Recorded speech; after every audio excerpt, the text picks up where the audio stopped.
Isang maganda at ligtas na araw para sa ating lahat.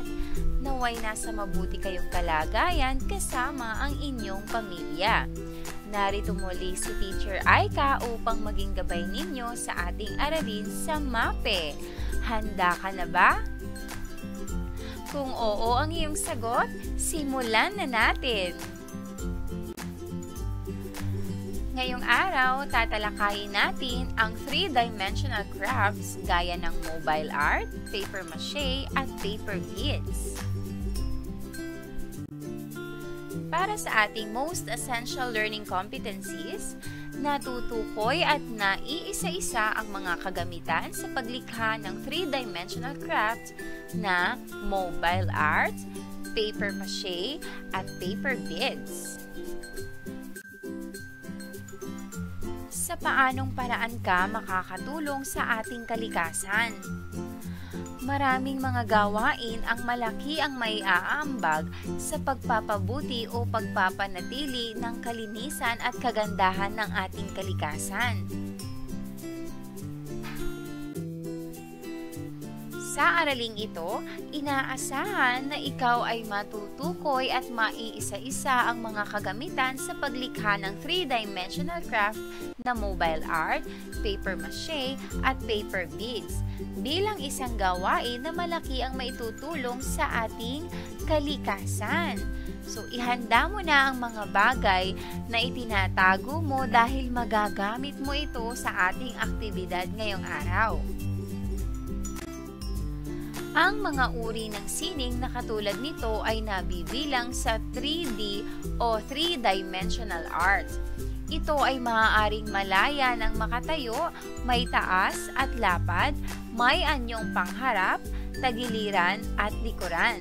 Kinakailangan ang sapat na balanse sa isang 3D art. Ang mga kagamitan sa paggawa nito ay maaaring luwad, kahoy, hibla ng halaman, lumang papel, at iba pa. Ang mga kasanayan at kaalaman sa paggawa ng mga likhang sining tulad ng mobile art, paper mache at paper beads at ang pagiging maparaan sa paglikha ng mga obra ay maaaring mapakinabangan bilang palamuti sa katawan at kapaligiran. Ito ay maaari ding mapagkakitaan sa pamamagitan ng pagbenta dito na lubos na makakatulong sa atin at maging sa pamilya. Ang una nating tatalakayin ay paper beads. Ang mga makikita ninyo sa larawan ay mga paper beads. Ito ay maaaring pulseras, kwintas o palamuti sa katawan na gawa sa papel. Ang paper beads ay isang gawang sining na nagmula sa bansang Inglaterra na ginagawang libangan ng mga kababaihan kung saan ang mga paper beads ay tinutuhog upang gawing palamuti o kurtina na inilalagay sa mga bintana. Sa Pilipinas, nagkaroon na rin ng industriya ng paggawa ng paper beads. Karaniwan itong ginagamit na pandekorasyon o kaya naman ay kwintas o pulseras.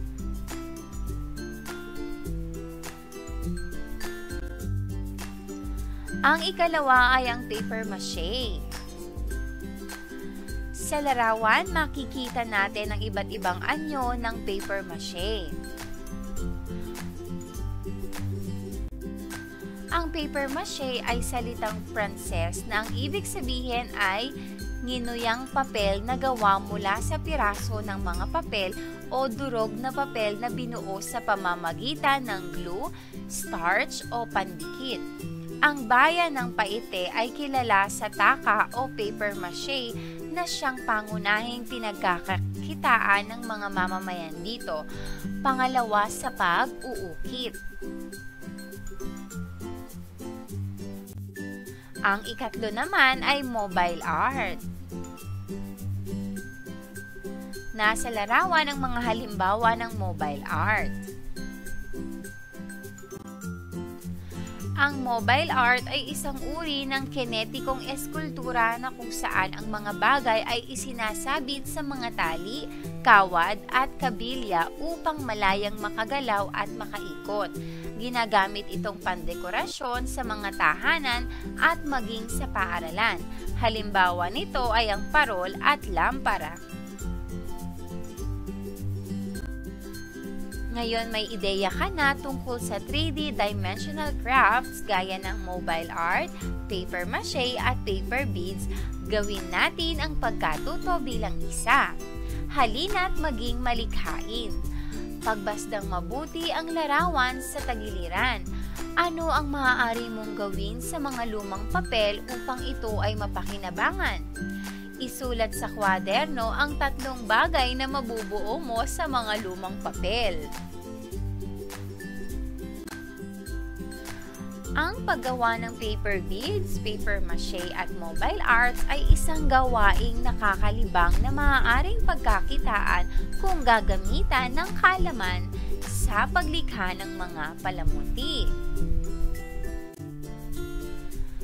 Mga kagamitan sa paggawa ng paper beads.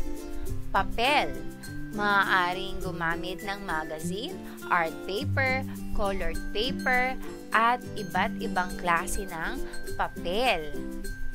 Ikalawa, ang lapis para sa pagguhit sa korte ng papel. Ruler para sa pagsusukat, gunting para sa paggupit ng mga papel. Mga bata, sa paggamit ng gunting, kung maaari lamang ay humingi tayo ng gabay sa mas nakatatanda sa atin upang maiwasan natin ang aksidente. Manipis na kahoy na dowel para sa pagrorolyo ng papel. Malambot na brush para sa pag-a-apply ng glue sa papel.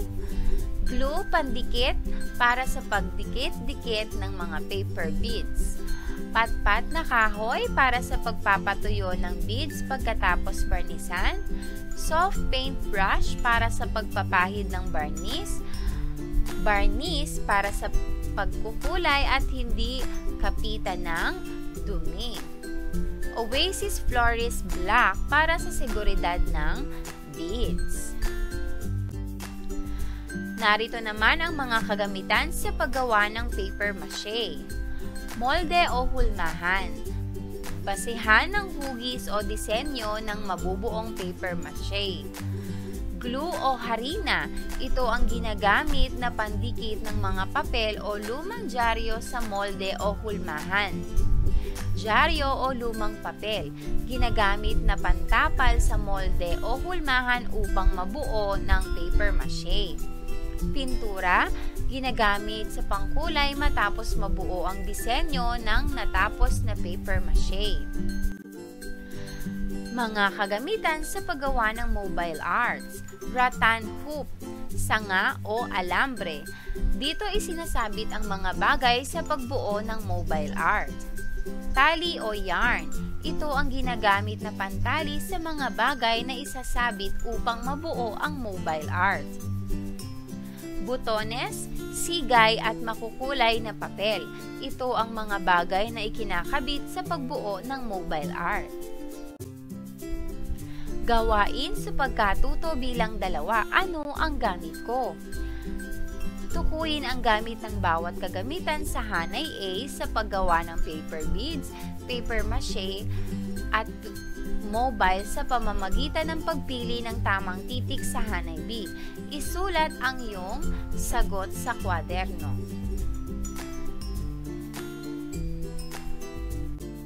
Gawain sa pagkatuto bilang 3. Tayo ng gumuhit. Gumuhit ng 5 larawan ng mga kagamitan sa pagbuo o paggawa ng paper beads, paper mache at mobile art. Isulat sa tapat nito kung paano ginagamit. Gawin ito sa iyong kwaderno. Gawain sa pagkatuto bilang 4. Tukuyin natin. Puna ng tamang salitang patlang upang mabuo ang mga pangungusap sa ibaba. Isulat ang iyong sagot sa kwaderno. Gawain sa pagkatuto bilang 5. Halina't sagutan natin. Basahing mabuti ang mga sitwasyon at isulat ang angkop na kasagutan sa bawat tanong. Isulat ang sagot sa iyong kwaderno. Unang tanong, maraming mga papel, magazines at lumang dyaryo sa bahay nyo. Nais ng iyong nanay na itapon ito. Ano sa palagay mo ang nararapat gawin sa mga papel o lumang dyaryo? Ikalawa, nais mong gumawa ng paper beads bilang isang mapagkakakitaang gawain. Ano-ano ang mga kagamitan na dapat mong ihanda? Magbigay ng 5 kagamitan na matatagpuan lamang sa iyong tahanan. Ikatlo, anong kagamitan ang ginagamit sa pagbuo ng paper beads na gumagamit ng pagrorolyo ng papel? Ikaapat, nais mong lagyan ng barnis ang iyong natapos na palamuti sa tahanan. Anong kagamitan ang iyong gagamitin? At ikalima, sa iyong palagay, bakit mahalagang malaman ang mga kagamitan sa paggawa ng 3-dimensional crafts? Binabati kita at napakahusay mo sa ating aralin. Naway nasiyahan ka at marami kang natutunan sa ating aralin ngayong araw. Hanggang sa muli nating pagkikita, paalam!